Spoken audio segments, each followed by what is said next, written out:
trayectoria enorme. La verdad que un gusto tenerte. No sé por dónde empezamos, Eduardo. Yo tampoco. Me hice una ayuda a memoria. Sí, y yo también tengo, si querés. A ver, ¿qué tenés? No, tengo la nota que escribiste en Página 12 hace apenas algunas horas. Sí.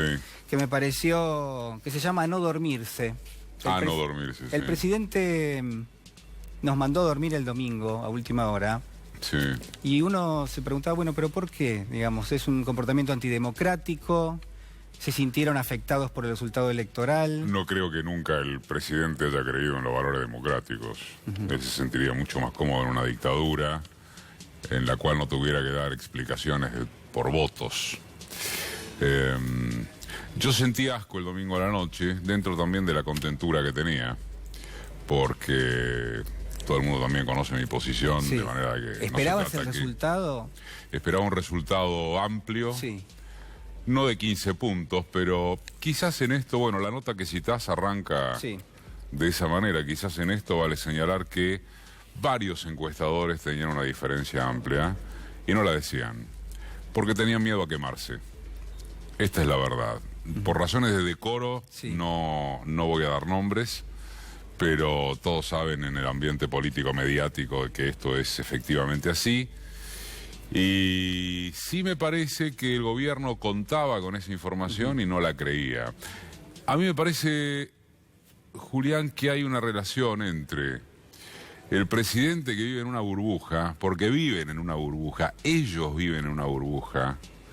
Carrió habló hoy de sus amigos que están esquiando y que no vinieron a votar o cosas por el estilo. Sí, dijo, no le hablo a los pobres, bueno, le abro... Pero me parece que hay una relación entre la burbuja en que viven socialmente, anímicamente, contactualmente, y el no haber creído en los datos que yo tengo para mí y por lo que conozco de los encuestadores que acabo de citar. Hablaban de una diferencia muy amplia, hablaban de que era irreversible. No son cosas que se dicen con el diario del lunes. Con el diario del lunes hoy sí vos podés decir... Ya estaba creado un clima y algo se percibía con el Mauricio Macri, la puta que te parió en las canchas, en los teatros, en los ambientes sociales. Con el diario del lunes sí sabés que la Big Data, que no se usa bien, no sirve para nada. Con el diario del lunes sabés que Clio mata Big Data.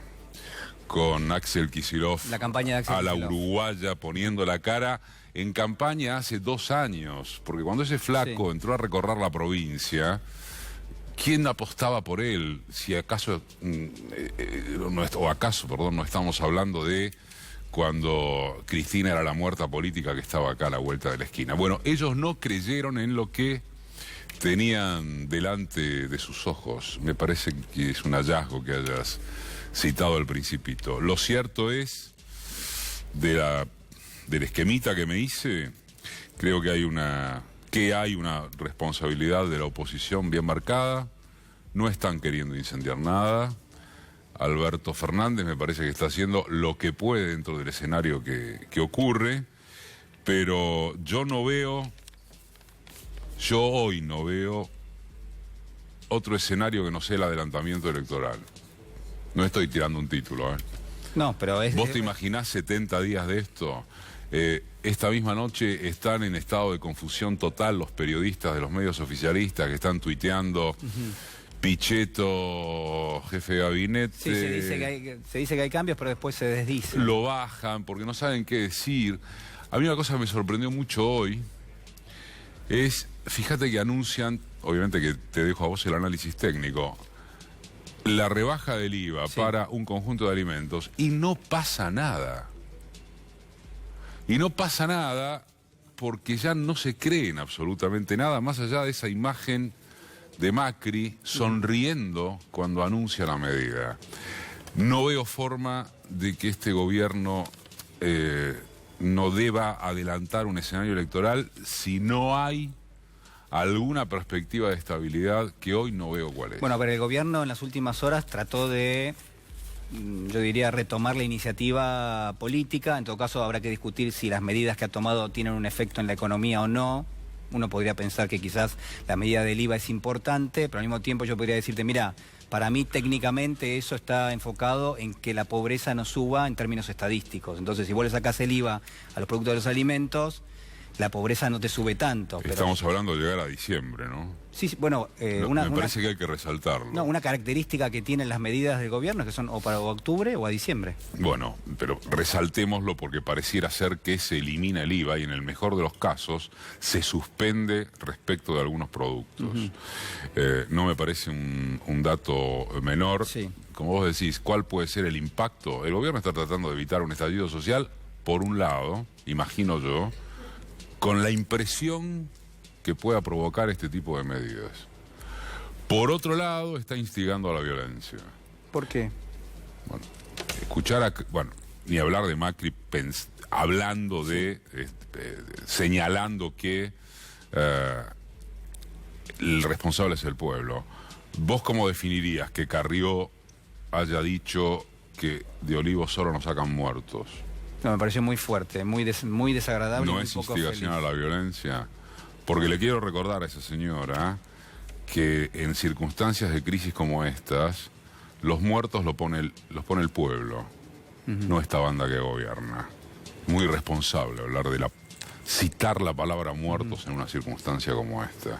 Entonces yo creo que hay instigación a la violencia y que, insisto, la impresión que se produzca respecto de para qué sirven las medidas es aquello a lo único que puede apostar el gobierno.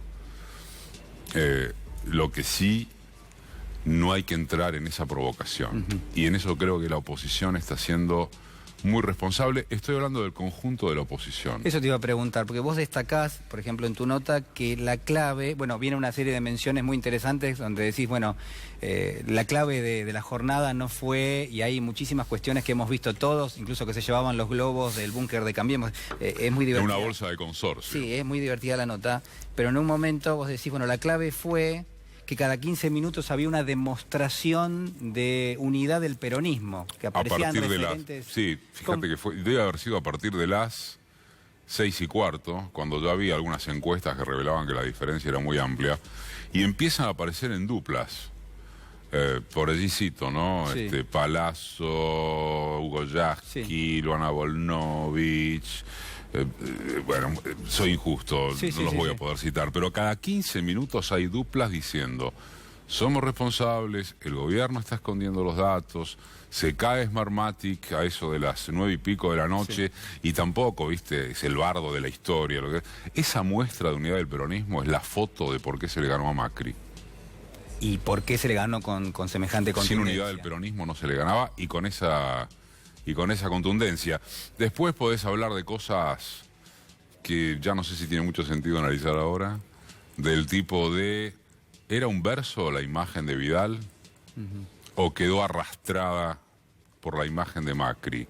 Es muy atractivo seguramente hablar de esto, qué pasó con la Big Data, qué pasó con los trolls, qué pasó con Durán Barba, que se fue del país. Sí, vos ponés pero no me parece que haga, discúlpame, a la urgencia de ahora. Yo creo que hay algunos debates que se están perdiendo respecto de los sufrimientos populares. Sí, eso te iba a preguntar. En términos de la canasta básica alimentaria, del hambre, otra vez del frío, si querés. Sí. Me parece que no... Me parece que hay una centralización hacia hablar de la economía macro.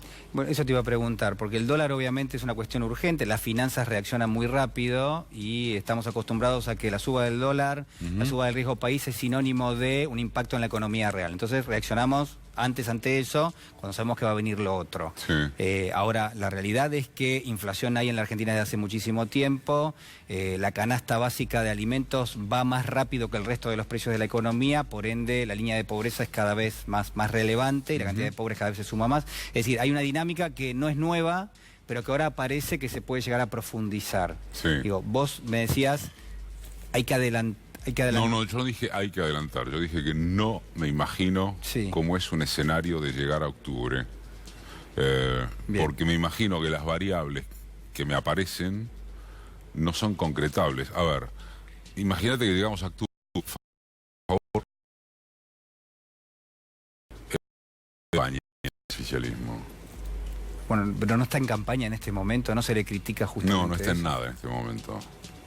Esta cosa de si es candidato o si es presidente, más allá de que uno debería aspirar a encontrar un presidente, eso no es un presidente. ¿Con qué campaña haces? ¿En medio de qué marco de hambre haces una campaña?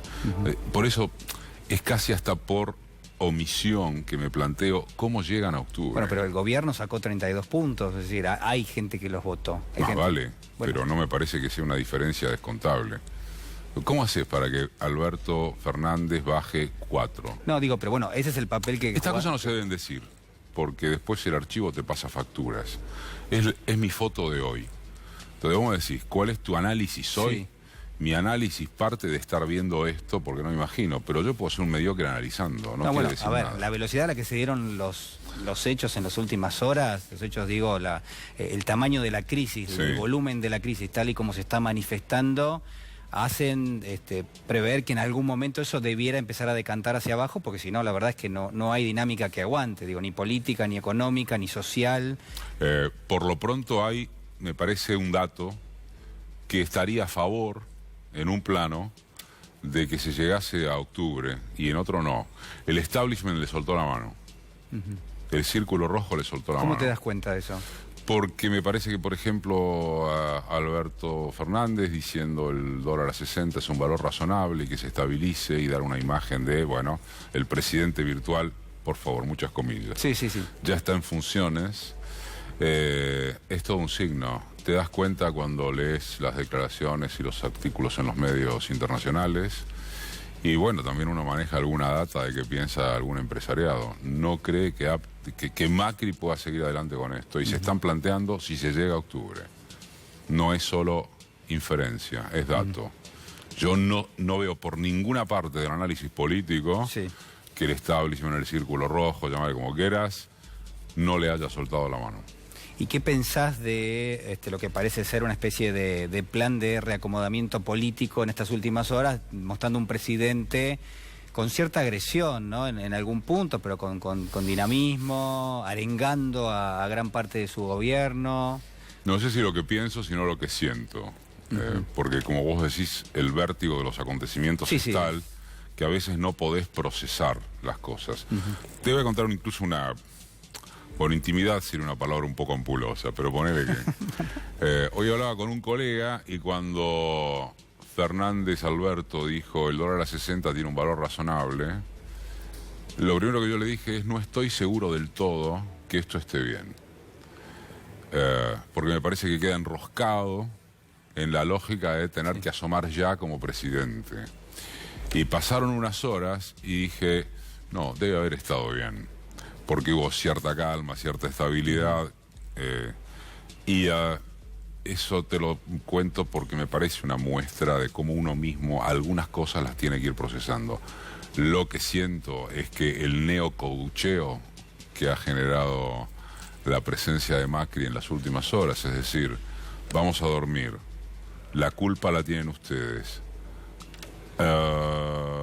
ayer me confundí, solo estoy para amarlos, voy a bajar el IVA, todo eso, lo único creíble es que está furioso, porque no ha sido en toda su vida otra cosa que un nene consentido no acostumbrado nunca a la derrota. O sea, vos coincidís con algunas opiniones que dicen, bueno, el verdadero Macri es el que vimos el domingo a la noche o incluso el lunes. No tengo la más mínima duda en política. No estoy para hacer diagnósticos clínicos. No, por supuesto. Yo me pasé mucho tiempo hablando de la doctora Carrió como paciente psiquiátrica ambulatoria, hace años. Y me hago una autocrítica a propósito de que yo soy periodista, no estoy para juzgar clínicamente a nadie. Hoy diría que es una desquiciada política, pero también que instiga la violencia. Y lo otro que me parece interesante de resaltar, digo, pues supongo que el tiempo hay que redondearlo, algo que decía hoy Jorge Alemán, que es uno de los ensayistas y analistas más brillantes que tenemos. Ojo que están provocando, dentro de su impericia, porque esta ha demostrado no ser una derecha lúcida, lo charlábamos recién fuera de cámara, los grandes cuadros del PRO, bueno, no son una derecha lúcida, lo han demostrado. Simultáneamente a esto, están provocando. es muy probable que necesiten represión. Y cuidado con responder a eso, porque lo citaba Alemán, no vayamos a donde nos están esperando. Esto digo. Eduardo, leía en las últimas horas algunas declaraciones de Grabois, por ejemplo, que decía algo parecido. Tenemos que ser pacientes, atención, cualquier planteo se va a hacer en su debido tiempo. Ahí emergiendo muchísimas cuestiones que tienen que ver, por ejemplo, con las negociaciones paritarias. Va a haber reclamos todo el tiempo de aquí en adelante para tratar de empatarle como mínimo a la inflación que va a ir llegando. Es decir, la verdad que efervescencia probablemente haya desde el punto de vista de que empieza una puja distributiva. Sí. Sube el dólar, suben los precios, suben las tarifas. Después viene el discutir lo que se llama el precio de la mercancía trabajo, digamos, que es el salario. Sí. Y en ese contexto es que se puede dar algún tipo de, yo digo, de cortocircuito. Quizás. Yo no dudaría de la responsabilidad de la oposición no llamando al bardo. Creo que eso lo tiene muy claro. Ahora, lo que quiera la dirigencia y la responsabilidad que la dirigencia suma va por un costado que no necesariamente es el de qué pasa con el aguante popular, si no hay la posibilidad de que estos parches produzcan algún efecto en el bolsillo popular. Una cosa es lo que querés y otra cosa es lo que después se puede en función de cómo te resulta esto. ¿Qué están haciendo? Bueno, se olvidó de los jubilados, por supuesto, ¿no? Por estas horas uno puede preguntar dónde está Duhovne y dónde están los jubilados en el discurso de este farsante. Bueno, eso quizás tenga que ver con la Big Data, porque ellos descubrieron que, bueno, lo que todos sabemos, ¿no? Que la juventud los ha votado poco, que la clase media mucho menos que lo que ellos esperaban, que obviamente el foco de las medidas, etcétera, y de los mensajes empieza a ser ese, ¿no? El foco de las medidas es particularmente la clase media. Yo supongo que algo harán en la provincia de Buenos Aires. Me parece que acá el papel del conurbano es decisivo, Julián. Vidal sugirió algo de eso, creo que en su... digámosle, conferencia de prensa del lunes, pero el tema de si eclosiona el abajo con la bronca de la clase media, bueno, estamos en problemas, pero, insisto, veo a la oposición responsable en ese sentido. Vos imaginate, pensá lo que dijo Carrió hoy. La verdad que necesito decir esto, aunque no es el centro de la cuestión. Imagínate esto de hoy de Carrió. Sí, ahora lo vamos a repasar. Bueno, imagínatelo en boca de un kirchnerista. A ver qué hubiera ocurrido mediáticamente. Sí, la verdad que para mí, bueno, lo decía, no solo es poco feliz, sino que es nefasto el mensaje. Quiero decirlo porque sí, la verdad que sí, es nefasto realmente. Terrible, más que nefasto. Eduardo, muchas gracias por estar con nosotros. Gracias por la invitación, viejo. Fueron días de furia. Este fue el señor presidente de la Nación.